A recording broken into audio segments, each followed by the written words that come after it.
जिला अध्यक्ष मोहनलाल जी से कहा कि मुझे आपसे कुछ बातें करनी है अपने पद को लेकर। तो मोहनलाल जी ने कहा कि ठीक है, आइए बैठते हैं, बात करते हैं। इन्होंने मुझे बुलाया, मैं गई भी अपनी बात रखने के लिए, करने के लिए मैं गई भी। चूंकि मुझे भी काम कर रही थी तो आगे बढ़ने की लालसा तो हर किसी को होती है, मुझे भी थी। मोहनलाल जी ने मुझसे कहा कि दीपाली जी, मैं आपको जिला उपाध्यक्ष बना दूंगा, तो आप मुझे क्या देंगे? मैंने कहा, भाई साहब, मेरे पास देने के लिए कुछ नहीं है, क्योंकि अभी अभी मेरा घर मकान बिक चुका है, आपको पता है। मेरे पति का भी काम धाम बंद सा चल रहा है, आपको पता है। मैं आर्थिक रूप से इतनी कमजोर हूं कि मैं आपको कुछ दे नहीं सकती।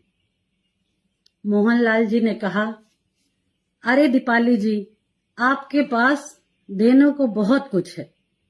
मैंने कहा, भाई साहब, मैं समझी नहीं, कहना क्या आप चाहते हैं? इन्होंने कहा, आप समझदार हैं, आपको मुझे बताने की आवश्यकता नहीं है, आप इशारों को समझिए। मैंने कहा, भाई साहब, मैं ना तो इशारों में बात करती हूँ, ना मुझे समझ में आता है ये सब। आप खुलकर बताइए, यदि करने योग्य होगा तो मैं जरूर करूंगा। तो मोहनलाल जी ने कहा कि यदि मैं आपको जिला उपाध्यक्ष बना देता हूं तो आप मेरे साथ लखनऊ, दिल्ली, हर जगह चलेंगी, किसी को शक भी नहीं होगा। बस एक बार मैं कैसे इस बात को बोलूं, मुझे खुद समझ में नहीं आ रहा है। इस जैसे नीच व्यक्ति को क्या कहूं मैं? इसने कहा, बस एक बार मेरे साथ हम बिस्तर हो जाइए। हम बिस्तर होने का मतलब सारा समाज समझता है। इनकी इतनी गंदी भावना जो मुझे महीनों से कचोट रही है, मैं किसी से कह नहीं पा रही थी, शांत थी। मैंने कहा, भाई साहब, आपके घर में भी बहू बेटियां हैं, ऐसी बातें की जाती हैं? आप बहनों के प्रति ऐसी धारणा रखते हैं?